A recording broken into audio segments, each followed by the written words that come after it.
Sige, ito guys, try nating mag-sell dito since ito nagkaroon ng extreme mitigation sa PUI na to. Grabe nga yung rejection, no? So dito sa 15 seconds, yung prices, nag-tap sa fair value gap. Sige, entryhan ko to guys, mabilisan. Aggressive entry. Yan. Okay, so sabay at your own risk lang guys ha. Okay, so scalping lang to, mabilisan lang to. Okay. So, nag-pull back pa siya ng konti. So, pwede kong targetin itong yeah. Siguro hindi ko natatargetin yung pinakailalim. Sige, konti pa. Magko-close na ako. Okay na to, okay na to guys, okay na to. Nag-goods na ako rito. Close ko na to. Mukhang medyo siniswerte tayo ngayon sa pag-scalping guys ha. Sige. So, quick trade lang ulit to. Pwede ko na tong i-close.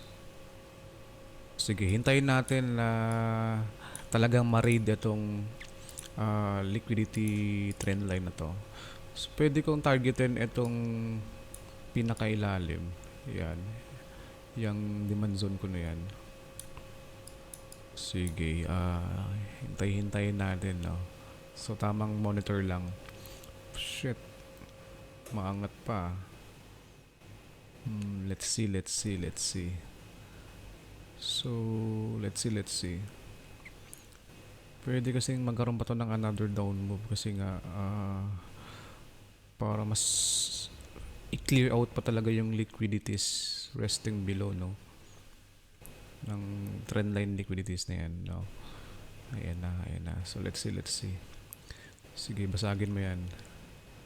Okay. Basag. Alright, ayun. Sige. Ibagsak mo pa, sige. Ibagsak mo pa. Kahit hindi ko nahintayin na ma-hit yung target na tong setup na to. Sige, ibagsak mo pa. I think, sige, konti pa. Ibagsak mo pa ng konti. Come on, please. Please. Manalangin tayo, guys. Sige, konti pa. Ang hirap talagang mag-scalping, no? Kailangan naka-monitor. So, mabilis ang trade dapat. Ibagsak mo na. Kung babagsak ka rin naman, bakit hindi mo na ibagsak ngayon? Eto, ayun. Sige. Magko-close na ako, guys. Magko-close na ako. Let's go. Sell. So, pwedeng mag-TP rito. Pwedeng mag-TP dito sa structural high na to. Structural low na yan. So, pwede mag-TP dyan. First TP. And then, second TP is eto. Okay.